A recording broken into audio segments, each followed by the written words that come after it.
Question number 49. What is ROCE's relationship with SOCE?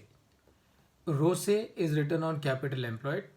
SOCE is cost of capital employed.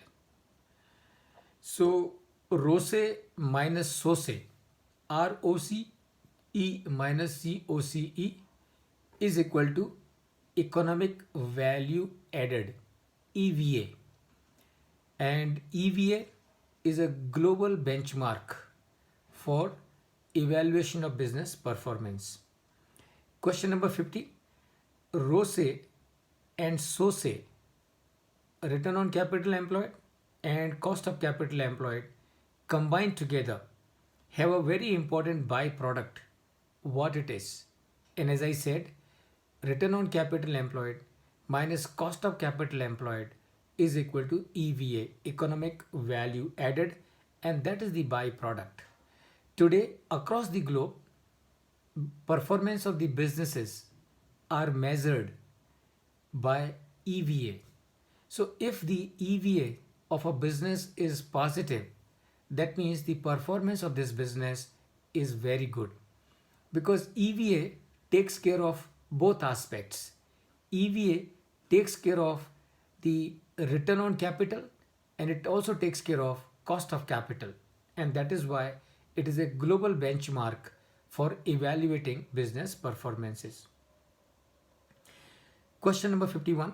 What is EVA? Why it is considered to be an ideal KPI globally for evaluating business performance? I think I have already answered this question. Question number 52. What are the types of cash flows for the purpose of business valuation? The two types of cash flow. There are two types of cash flows for the purpose of business valuation using the discounted cash flow method, DCF method. So one is free cash flow for the firm and free cash flow for equity. What is the difference between, question number 53, what is the difference between free cash flow for firm and free cash flow for equity? Free cash flow for firm means cash which is available for the benefit of all the stakeholders. When I say stakeholders, all the capital providers. And FCFE means the cash which is available for the benefit of all equity holders.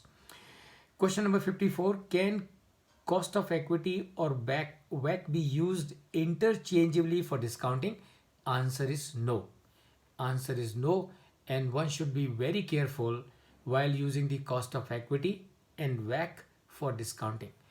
If it is free cash flow for the firm, it has to be discounted by WACC. If it is free cash flow for equity, it has to be discounted by cost of equity. If you jumble it up, your answer will be wrong. Not only you will not get any score for it, but the exam has got a negative marking, so you will also lose some mark because of the wrong answer. So be careful. When should COE and WACC are to be used for discounting? COE, cost of equity, is to be used for discounting when the cash flow that you are using is free cash flow for equity. WACC is to be used for discounting when cash flow that you are using is cash flow for the firm. So that's your question number 56. Question 57. Which are the approaches for purpose of business valuation? There are three approaches for the purpose of business valuation. Number one is the income approach. Number two is the market approach. And number three is the asset approach. Asset approach is also known as cost approach, and that is what you must remember. Question 58. Is the cost approach and the asset approach of valuation same or different? And the answer is they are same. The cost approach and the asset approach are used interchangeably for the purpose of valuation. Question 59. Will the rate used for income capitalization method and for the discounting of free cash flows under the discounted cash flow method be same or different? And the answer is it has to be the same. And why it has to be the same? Because the cost of capital for a business has to be the same. A business cannot, at a given point in time, at a given point in time, a business will have only one cost of capital. In two different time zones, the business can have two different cost of capital. But at a given point in time, the business will have the same cost of capital, and therefore the cost of capital that you will use for the purpose of income capitalization method and for the purpose of discounted cash flow method, so the cost of capital is going to be same in both the cases. Question number 60 is cost of capital of any business is the minimum rate of return expected by the owners or the investors, and the answer is yes, of course. Question 61, can the return expectation of business owner be taken as the cost of capital of that business, and the answer is yes. Question 62 and the last question, can business valuation be done without understanding the cost of capital?